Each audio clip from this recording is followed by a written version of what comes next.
Hola, bienvenidos a este curso de introducción a la inmunología humana. Mi nombre es Leonel Gabarrella, soy médico graduado de la Universidad Nacional de Rosario. Este curso, como lo dice el título, es de introducción a la inmunología humana. Vamos a tratar todos los temas que tengan que ver con inmunología para que ustedes puedan preparar la materia de inmunología en la carrera de pregrado, o sea, cuando vayan a rendir el examen en la facultad.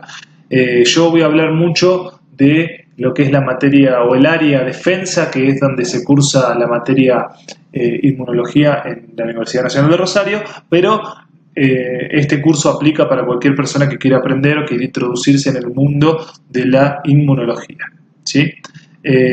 Va a ser diferente a darles la clase en vivo, a poder estar compartiéndola con ustedes, haciéndoles dibujos o haciéndoles preguntas, pero vamos a ponerle la mejor onda para que esto salga bien.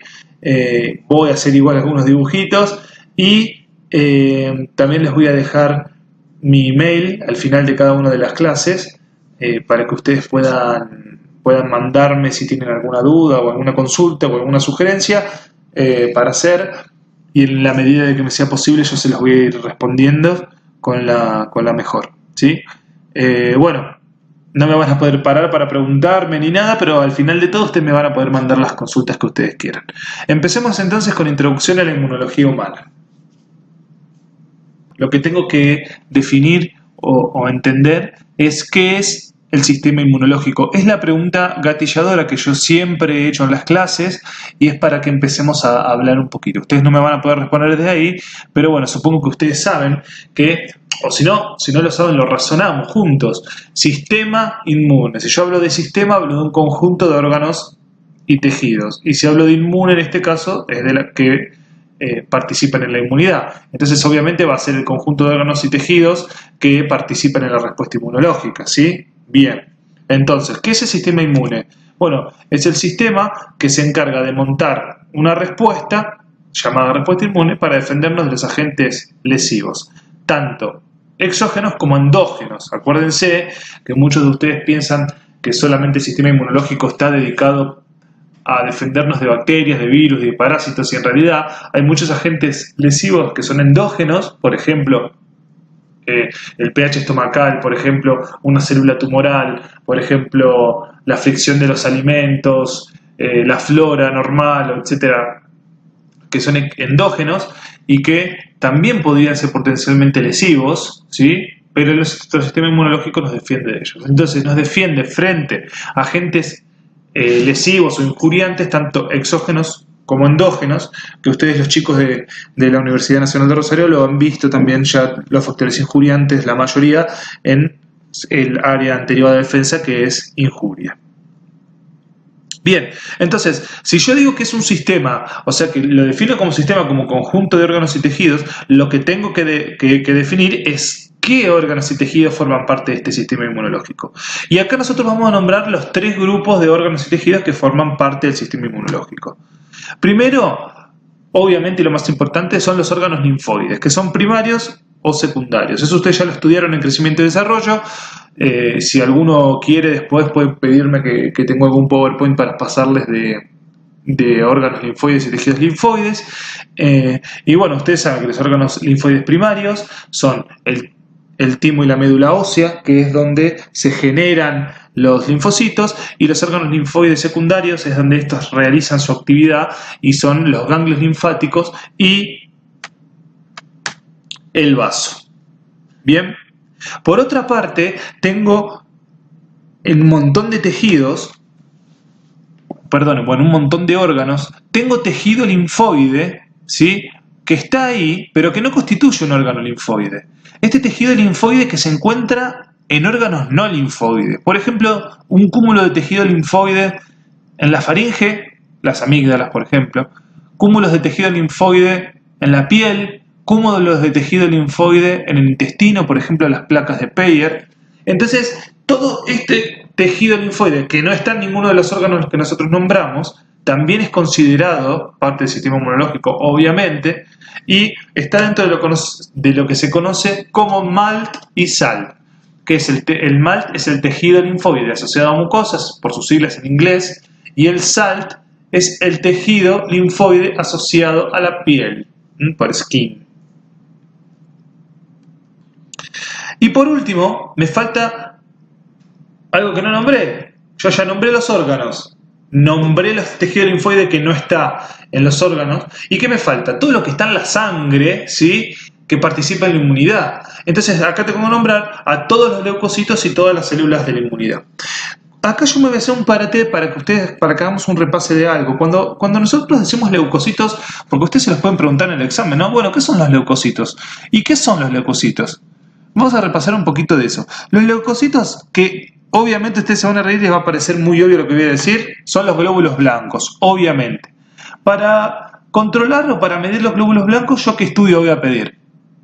Bien, para los que dijeron hemograma, para los que pensaron en hemograma, yo para controlar los glóbulos blancos voy a pedir un hemograma, ¿sí?, en los cuales voy a ver que el valor normal de los glóbulos blancos va de 4.500 a 11.000 por microlitro de sangre. Ahora, glóbulos blancos, ¿qué es? ¿Es una célula? No, en realidad glóbulos blancos engloba a un conjunto de células, son muchas células que son conocidas como glóbulos blancos. Estas son los neutrófilos encallados, que ahora vamos a ver qué son, los eosinófilos, los basófilos, los linfocitos y los monocitos. Esto que les acabo de decir, o sea, todos estos grupos celulares juntos son conocidos como leucocitos, entonces. Acuérdense que cuando en un hemograma yo tengo un valor más alto de leucocitos que 11.000, yo digo que el paciente tiene leucocitosis, o cuando tengo más bajos digo que tiene leucopenia. Bien, a su vez, entonces, estas células que nombramos, las primeras son consideradas como polimorfonucleares, ¿sí?, neutrófilos, eosinófilos y basófilos, y la segunda, que son monocitos y linfocitos, son los mononucleares. Esto es porque, como la palabra lo dice, los polimorfonucleares tienen un núcleo fragmentado, aunque no es que tengan varios núcleos, tienen un núcleo fragmentado que impresiona como si fueran más de un núcleo, y los mononucleares no lo tienen fragmentado. Bien, ¿en qué valores se encuentran estos en un hemograma normal? Bueno, los neutrófilos se encuentran aproximadamente en un 60-70%. Cuando el paciente tiene de más neutrófilos que esto, yo digo que el paciente tiene neutrofilia, y cuando tiene de menos, digo que tiene neutropenia. Bien. Neutrófilos encallados. Normalmente se encuentran menor a un 1%. Acá algunos laboratorios lo ponen y otros no. Los neutrófilos encallados es un estado de madurativo anterior al neutrófilo común. Yo que les hice un dibujito, y perdonen por el dibujo, que es bastante gracioso. Lo que ven ahí es un neutrófilo encallado, y lo que ven abajo es el polimorfo nuclear. Entonces, ¿por qué se llaman encallados estos neutrófilos que son un estado madurativo anterior al neutrófilo común? Se llaman neutrófilos encallados porque tienen el núcleo con esta forma, ¿sí?, que hace acordar al cayado. Un cayado es el bastón que tienen los pastores para pastorear a las ovejas, ¿sí? Por eso también se llama el cayado de la aorta, ¿sí?, la forma esa de cayado. Entonces, por tener el núcleo con esta forma se conoce como neutrófilos encallados en banda, que después van a madurar a neutrófilos maduros. Después los vamos a ver cuando hablemos de neutrófilos, cuando se elevan cada uno de ellos. Por otra parte, voy a tener los eosinófilos, que normalmente se encuentran entre un 1 y un 4% y se ven aumentados, por ejemplo, en alergias y en parasitosis. Los basófilos, con menor al 1%. Los linfocitos, que van entre un 20 y un 30%, incluyen todos los linfocitos T, linfocitos B, linfocitos natural killer, etc. Y los monocitos, ¿sí?, que tienen un valor de 10 al 15% y que ustedes saben que son los precursores de los macrófagos, ¿sí? Una vez cuando un monocito se extravasa a un tejido, ya se habla de macrófago y no de monocito, pero como nunca puede volver a la sangre, decimos que los monocitos están circulando y los macrófagos están en los tejidos periféricos. Entonces, esto que ven acá se conoce como fórmula leucocitaria, ¿sí? Fórmula leucocitaria. Acuérdense que esta es la fórmula leucocitaria del adulto, ya que en el niño, ¿sí?, hasta aproximadamente los 4 años esta fórmula está invertida, que quiere decir que tienen más linfocitos que neutrófilos, o sea, tienen, en vez de tener así, tienen 60, 70 de linfocitos y 30 de neutrófilos aproximadamente. A partir de los 4 años se empiezan a equiparar, ya a los 6 años se equiparan 50 y 50, y entre los 6 y los 8 ya se revierte la fórmula y se vuelca a la mayor cantidad de neutrófilos, como es la fórmula leucocitaria de un adulto, ¿sí? Esto es una pregunta de examen, acuérdense, los niños tienen la fórmula invertida, ¿sí? Más o menos hacia los 6 años se empieza a dar vuelta y a los 8 ya la tiene que tener como un adulto. Bueno, como habíamos nombrado, cuando tengo muchos o pocos neutrófilos, cuando tengo muchos y pocos linfocitos, también puedo decir cuando tengo muchos linfocitosis y cuando tengo pocos linfopenias, ¿sí? En este caso, por ejemplo, yo puedo tener una leucocitosis con, por ejemplo, leucocitosis, tengo muchos glóbulos blancos, ¿sí? Con linfocitosis. ¿Qué quiere decir? Que tengo los glóbulos blancos aumentados a expensas de un aumento de los linfocitos. Y así ustedes pueden relacionar cuando ustedes tengan un hemograma en su mano. Bueno, ya hablamos de los órganos, ya hablamos de las células, ya hablamos de los tejidos linfoides. ¿Qué es entonces? ¿Qué función tenían todos ellos? Bueno, mediar la respuesta inmunológica. ¿Y qué es la respuesta inmunológica? Son todos los mecanismos que mi organismo va a poner o que este sistema va a poner para defendernos de estos agentes lesivos endógenos o exógenos que ya habíamos hablado. En este caso, existen varias formas de clasificar la respuesta inmunológica. En el apunte que nosotros vamos a trabajar, vamos a usar la más conocida, que es dividirla en inmunidad innata e inmunidad adquirida. Esta forma de dividir a la respuesta inmunológica es para su estudio, para que ustedes puedan entender, porque en realidad toda la respuesta inmunológica se da junta, y es para que nosotros entendamos un poco de la función o de los tiempos, ¿sí? Esta es una división más funcional de la respuesta inmunológica. En este sentido, la inmunidad se divide en una inmunidad innata o congénita y una inmunidad adaptativa o adquirida. En el caso de la innata o congénita, se define como los mecanismos inmunológicos que se activan primero. Son las primeras líneas de defensa contra los agentes lesivos, ¿sí? Van de mecanismos que son totalmente inespecíficos, como ser las barreras naturales y las pieles, como por ejemplo la piel y las mucosas. ¿Qué quiere decir que son totalmente inespecíficos? Bueno, fíjense lo que estamos hablando acá.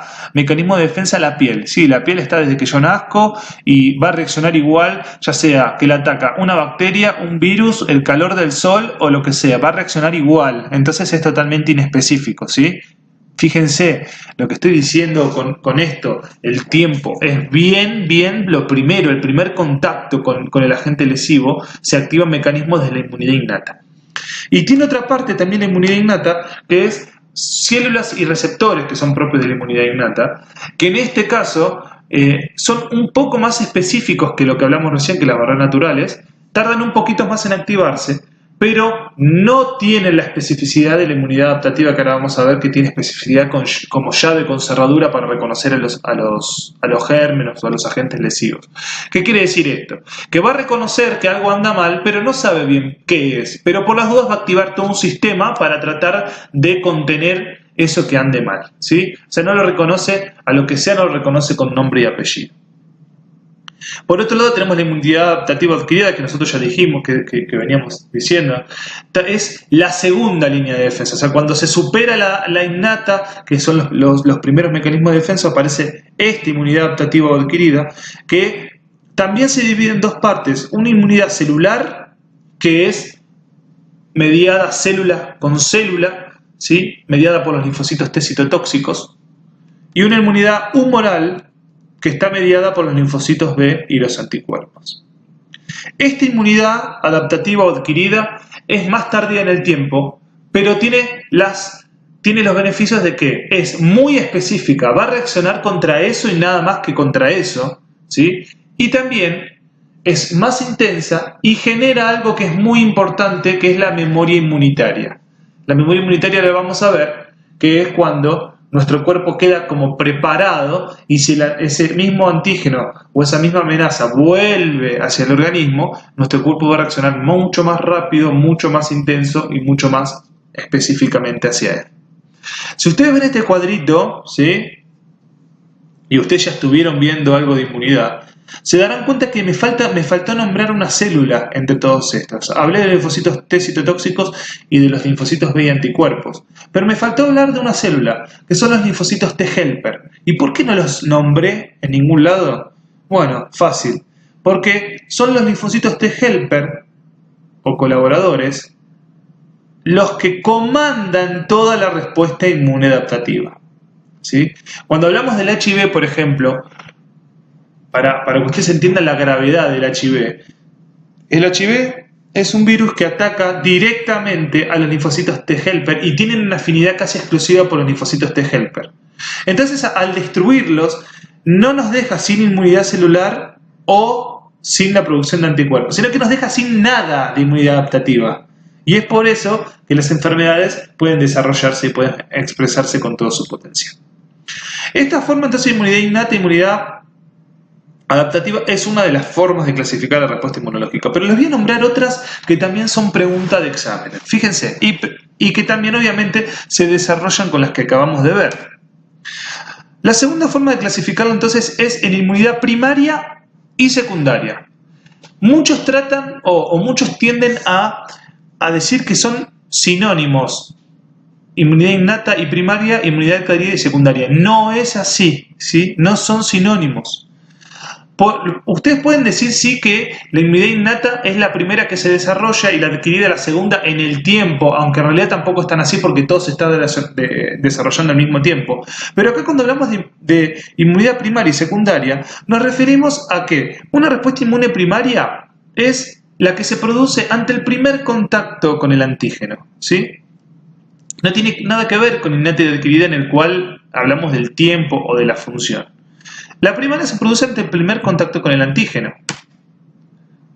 Es más lenta que la secundaria por unas cuestiones que vamos a ir atendiendo después a lo largo de todo el curso. Es menos intensa que la secundaria también. Bueno, la segunda forma de clasificar a la respuesta inmunológica de la que estamos hablando es clasificarla en inmunidad primaria y secundaria. Ojo acá con querer decir que inmunidad innata y primaria es lo mismo y inmunidad adquirida o secundaria es lo mismo. No, no es lo mismo, es una clasificación diferente. Lo que decíamos hoy es que en el tiempo la inmunidad innata, ¿sí?, son las primeras líneas de defensa y las adquiridas tardan un poquito más, o sea que son la segunda línea de defensa sería. Y acá en inmunidad primaria y secundaria el concepto es otro. Decimos que la inmunidad es primaria cuando se produce frente al primer contacto con un antígeno. ¿Qué quiere decir? Que es la primera vez que mi cuerpo va a tener contacto con ese antígeno. Por ser la primera vez que tiene contacto y no lo conoce, lo está conociendo, digamos, es una respuesta lenta, poco intensa, poco específica, cuyo anticuerpo fundamental es la IgM. Eso lo vamos a entender más adelante cuando veamos cómo se producen o cómo se maduran los anticuerpos. Pero ustedes ahora entiendan esto, que la IgM, ¿sí?, es un anticuerpo que tiene especificidad por el antígeno, pero no tanta, ¿sí? Ahora, la IgG es un anticuerpo que es muy específico con su antígeno. Entonces, es menos específica. ¿Por qué? Porque el anticuerpo encargado de mediar esta respuesta primaria es la IgM. Y las células efectoras siempre son vírgenes, porque decíamos eso, es la primera respuesta. Ahora, todo esto que se va a producir en la primera respuesta, lo importante es que genera memoria inmunitaria. ¿Y por qué es importante? Porque si no se genera esta memoria, no existiría esta clasificación y no existiría una respuesta secundaria. Entonces, gracias a que se genera memoria inmunitaria, yo voy a tener la segunda respuesta, que es la respuesta inmune secundaria. Y es la que se produce ante un segundo o posterior contacto. Puede ser la segunda vez o la décima, pero lo que sí tiene que haber pasado es que ya se desencadenó o ya hubo respuesta primaria. Entonces, es ante el segundo o posterior contacto con el antígeno, es mucho más rápida. ¿Por qué? Porque al haber generado memoria, cuando reingresa ese antígeno, mi cuerpo ya lo conoce, ya está preparado para responder a él. Entonces se desarrolla mucho más rápida, mucho más intensa también y mucho más específica. ¿Por qué es más específica? Porque, como les había dicho antes, el anticuerpo encargado de o presente en mayor cantidad en este tipo de reacciones es la inmunoglobulina G, que es mucho más específica que la M. Después vamos a ver por qué más adelante. Además, las células efectoras son de memoria, son células que ya quedaron preactivadas a partir de la respuesta primaria. Y por último, con lo que decíamos antes, esta respuesta secundaria se basa en la memoria inmunitaria que generó o que se produjo después de la respuesta primaria. ¿Está? Entonces, primaria y secundaria hablamos de en cuanto al primer contacto o posterior contacto con el germen. Y cuando hablamos de innata y adquirida, que yo puedo decir, bueno, que una está primero y otra está después, estamos hablando en el tiempo dentro de la misma reacción. Otra forma de clasificarla es la inmunidad natural o artificial. Voy a decir que la inmunidad es natural cuando se produce frente a un antígeno tal cual como está en la naturaleza, ¿sí? Es un contacto natural con el antígeno. Ahora después voy a dar ejemplos directamente de esto. Y la inmunidad artificial es cuando se activa el sistema inmune por antígenos que no se encuentran así en la naturaleza o son aplicados al organismo por maneras que no son las naturales. Ya se les van ocurriendo ejemplos, me imagino, de una y de la otra, pero ahora los voy a nombrar todos juntos. Y por último, inmunidad activa y pasiva. Se llama inmunidad activa cuando es mediada por células y anticuerpos que son producto del sistema inmunológico del individuo en cuestión. Este tipo de inmunidad puede durar toda la vida porque genera memoria inmunitaria. Y la pasiva es una respuesta inmunológica que se da por anticuerpos que fueron administrados al individuo en cuestión, pero de forma exógena, no fueron producidos por él mismo. En este caso, ustedes lo que pueden hacer, o que generalmente se hace, y esto es la pregunta del examen, es relacionar estos tres conceptos de inmunidad primaria y secundaria, natural, artificial, activa y pasiva, relacionarlos y dar ejemplos de cada uno de ellos, ¿sí? Entonces, para que ustedes entiendan un poquito más de todo esto, yo les hice este cuadro. La respuesta inmunológica, además de innata y adquirida, que después vamos a ver bien todo lo que tiene que ver con eso, o sea, nosotros nos vamos a trabajar con esta clasificación a lo largo de todo el curso, pero esto está bueno que lo sepan. Entonces, la respuesta inmunológica yo la puedo dividir en natural y en artificial. Yo digo que es natural cuando un organismo se expuso a un antígeno de forma natural y artificial cuando no lo hizo de forma natural o ese antígeno está modificado o es distinto al que se encuentra en la naturaleza. En cuanto a la natural, puede ser activa y pasiva. Ahora sí yo puedo decir, entonces, dar un ejemplo. Imagínense que una respuesta inmunológica natural, ¿sí? El antígeno como está, y activa la produce el cuerpo. Por ejemplo, ¿qué puede ser? Una enfermedad común y corriente, ¿sí? Entonces, exposición a un microorganismo natural. Yo me enfermo de neumonía. ¿Mi cuerpo qué está haciendo? Una inmunidad natural y activa. Entonces, exposición a microorganismos naturales es un ejemplo claro de inmunidad natural activa, una enfermedad común. Ahora, cuando yo digo inmunidad natural pasiva, entonces los anticuerpos se produjeron en un individuo de forma natural, frente al contacto natural con algo, ¿sí? Pero no fueron producidos por el organismo que está teniendo esa respuesta inmunológica. O sea, fueron administrados, fueron dados de otro lado. El ejemplo más claro de este tipo de inmunidad, que es la natural pasiva, es el pasaje de anticuerpos de la madre al feto a través de la placenta. ¿Sí? Ustedes acuérdense que también les pueden nombrar como ejemplo los anticuerpos que son dados a través de la lactancia al recién nacido, y por eso la importancia de la lactancia. Una de las tantas importancias de la lactancia, ¿no? Bien, dentro de la inmunidad natural activa, que es una enfermedad común, siempre la inmunidad activa la puedo dividir en primaria y en secundaria, ¿sí? Entonces, no es lo mismo que yo me enferme de neumonía la primera vez que la segunda, tercera o la cuarta vez. La inmunidad activa primaria, el ejemplo, como dijimos recién, es la primoinfección por una enfermedad. Y la inmunidad natural activa y secundaria es la reinfección por algún agente. ¿Se entiende? En cuanto a la pasiva, no la podemos dividir en primaria y secundaria, así que pasamos a la artificial. Y la artificial es cuando esta respuesta se produce frente a estímulos que no son los naturales, que son diferentes a los que están en la naturaleza. En este caso voy a nombrar la activa inmunidad artificial activa, y este es el ejemplo más importante que les van a preguntar, si se las preguntan, y que ustedes ya lo deben saber, que es la vacunación. ¿Sí? La vacunación es artificial y activa. ¿Por qué? Porque a mí me van a inyectar, o sea, ya eso es artificial, me inyectan. ¿Qué me van a inyectar? Bueno, un germen atenuado, un pedacito del germen, una proteína, cosas que no son los que están en la naturaleza. Pero con ese material, mi cuerpo va a hacer una respuesta inmunológica común.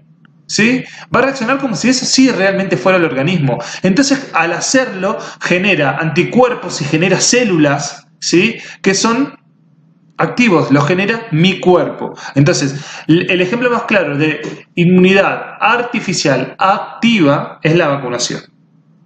Y de la pasiva, la inmunidad artificial pasiva, es cuando me administran algún suero con anticuerpos. Generalmente estos anticuerpos se aíslan del caballo, por eso son anticuerpos que son modificados genéticamente y se aíslan de otras especies quizás, y son administrados artificialmente hacia el cuerpo.